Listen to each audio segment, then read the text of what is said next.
Welcome. Today we're reading the chapter at the dance of the novel The Blue Castle. Now, sit tight and let's get into it. When Abel Gay paid Valency her first month's wages, which he did promptly, in bills reeking with the odor of tobacco and whiskey, Valency went into Deerwood and spent every cent of it. She got a pretty green crepe dress with a girdle of crimson beads, at a bargain sale, a pair of silk stockings, to match, and a little crinkled green hat with a crimson rose in it. She even bought a foolish little beribboned and belacked nightgown. She passed the house on Elm Street twice. Valency never even thought about it as home, but saw no one.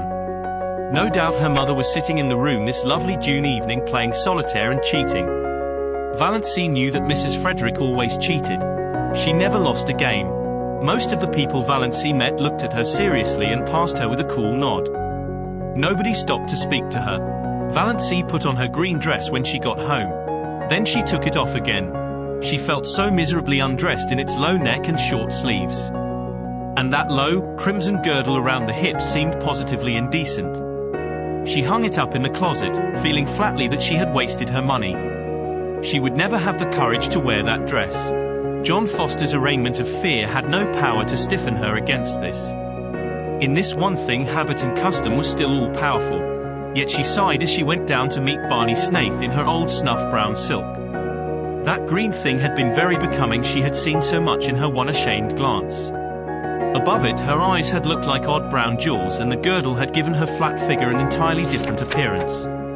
She wished she could have left it on.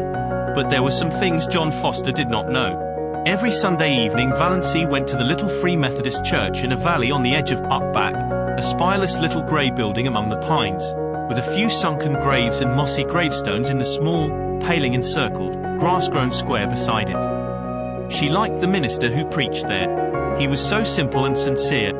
An old man, who lived in Port Lawrence and came out by the lake in a little disappearing propeller boat to give a free service to the people of the small, stony farms back of the hills, who would otherwise never have heard any gospel message. She liked the simple service and the fervent singing. She liked to sit by the open window and look out into the pine woods. The congregation was always small. The Free Methodists were few in number, poor and generally illiterate. But Valency loved those Sunday evenings. For the first time in her life, she liked going to church. The rumor reached Deerwood that she had turned Free Methodist and sent Mrs. Frederick to bed for a day. But Valency had not turned anything. She went to the church because she liked it and because in some inexplicable way it did her good. Old Mr. Towers believed exactly what he preached, and somehow it made a tremendous difference. Oddly enough, Roaring Abel disapproved of her going to the Hill Church as strongly as Mrs. Frederick herself could have done. He had no use for Free Methodists. He was a Presbyterian, but Valency went in spite of him. We'll hear something worse than that about her soon, Uncle Benjamin predicted gloomily. They did. Valency could not quite explain, even to herself, just why she wanted to go to that party. It was a dance, up back, at Chidley Corners, and dances at Chidley Corners were not, as a rule, the sort of assemblies where well-brought-up young ladies were found. Valency knew it was coming off, for Roaring Abel had been engaged as one of the fiddlers. But the idea of going had never occurred to her until Roaring Abel himself broached it at supper. "You come with me to the dance," he ordered. "It'll do you good, put some colour in your face. You look peaked, you want something to liven you up." Valency found herself suddenly wanting to go. She knew nothing at all of what dances at Chidley Corners were apt to be like. Her idea of dances had been fashioned on the correct affairs that went by that name in Deerwood and Port Lawrence. Of course she knew the Corners dance wouldn't be just like them. Much more informal, of course. But so much the more interesting. Why shouldn't she go? Sissy was in a week of apparent health and improvement. She wouldn't mind staying alone in the least. She entreated Valency to go if she wanted to. And Valency did want to go. She went to her room to dress.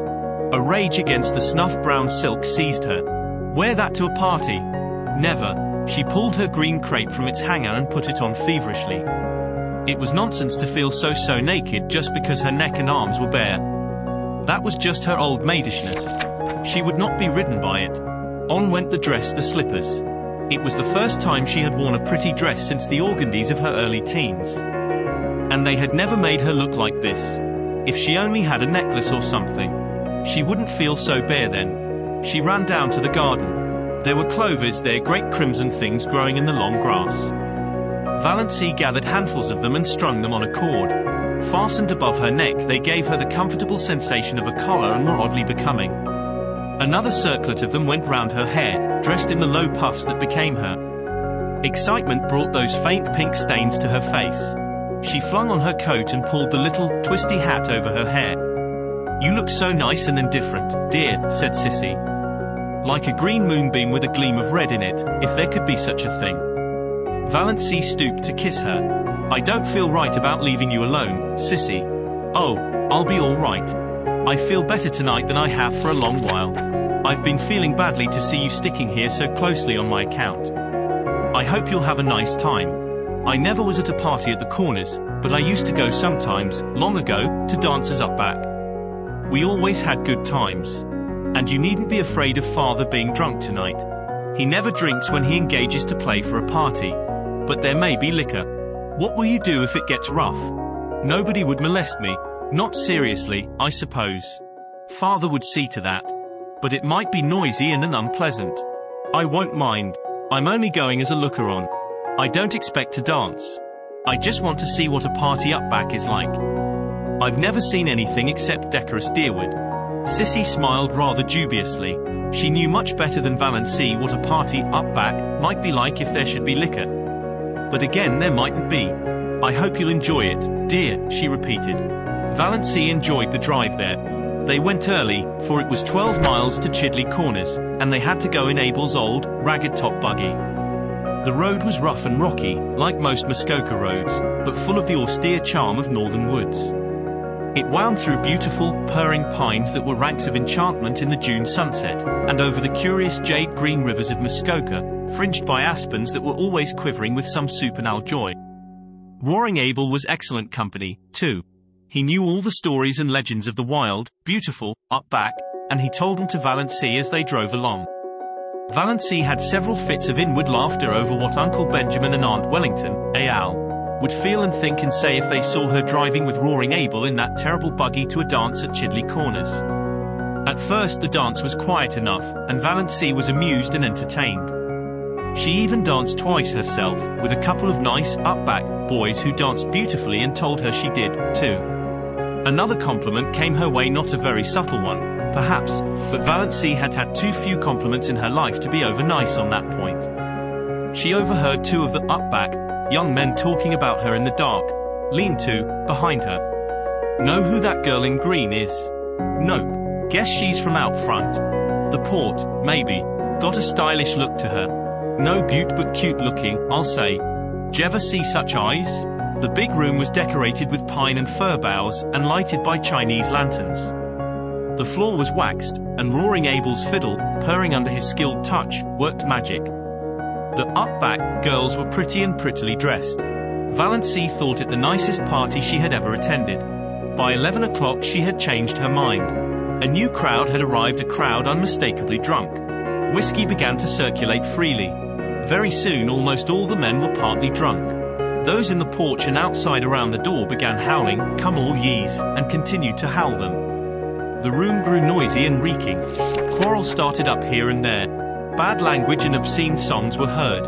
The girls, swung rudely in the dancers, became disheveled and tawdry.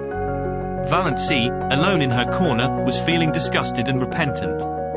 Why had she ever come to such a place? Freedom and independence were all very well, but one should not be a little fool. She might have known what it would be like. She might have taken warning from Sissy's guarded sentences. Her head was aching. She was sick of the whole thing. But what could she do?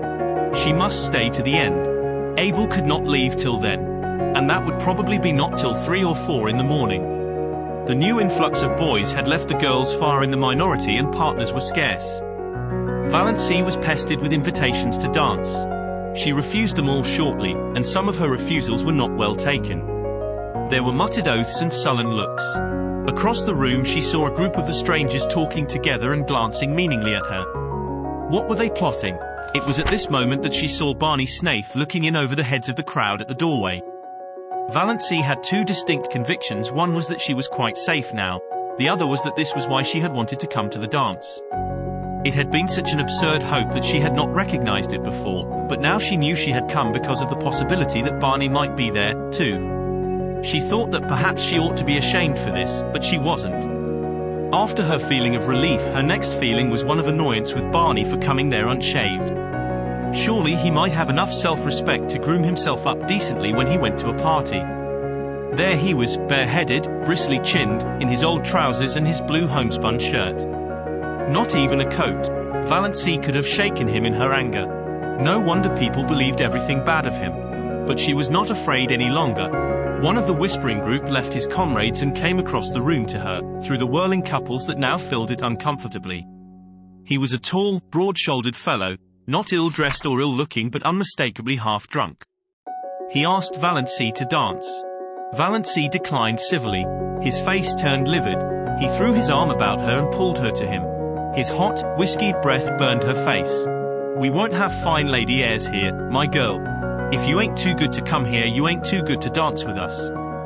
Me and my pals have been watching you. You've got to give us each a turn and a kiss to boot." Valency tried desperately and vainly to free herself. She was being dragged out into the maze of shouting, stamping, yelling dancers. The next moment the man who held her went staggering across the room from a neatly planted blow on the jaw, knocking down whirling couples as he went. Valency felt her arm grasped. "This way quick," said Barney Snaith.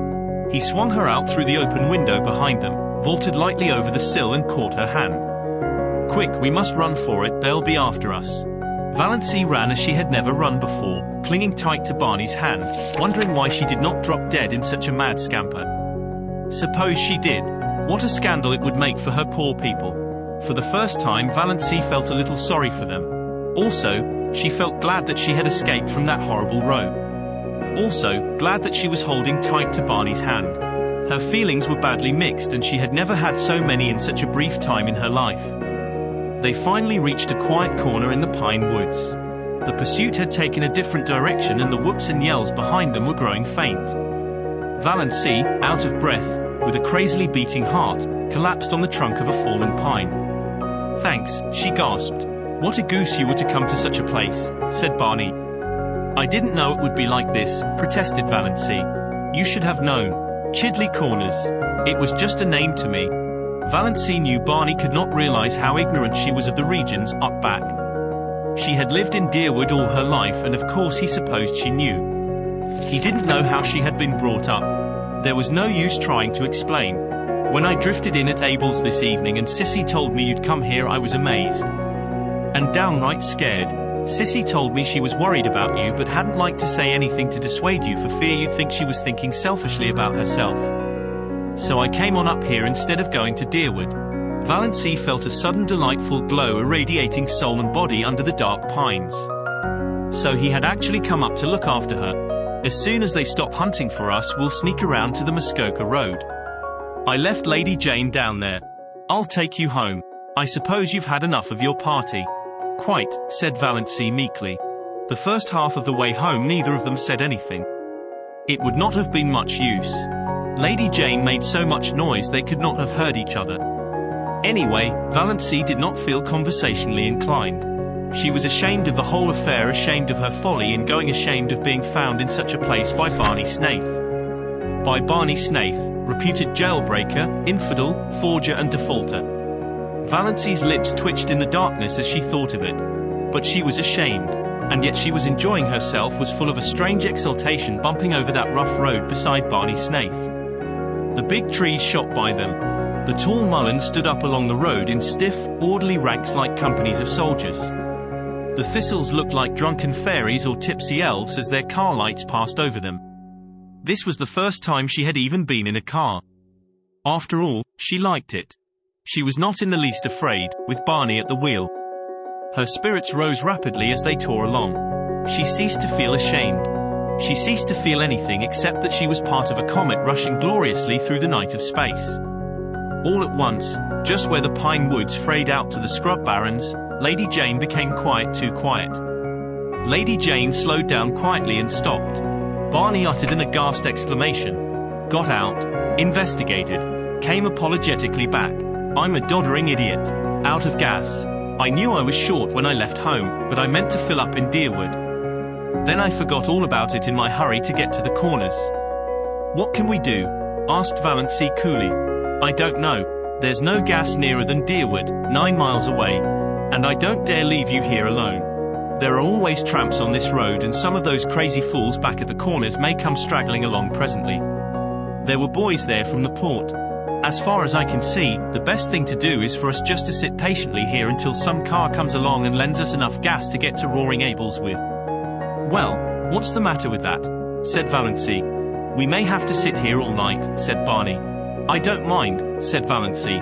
Barney gave a short laugh. If you don't, I needn't. I haven't any reputation to lose. Nor I, said Valancy comfortably. Did you enjoy today's chapter of The Blue Castle? Why not subscribe and ring the bell?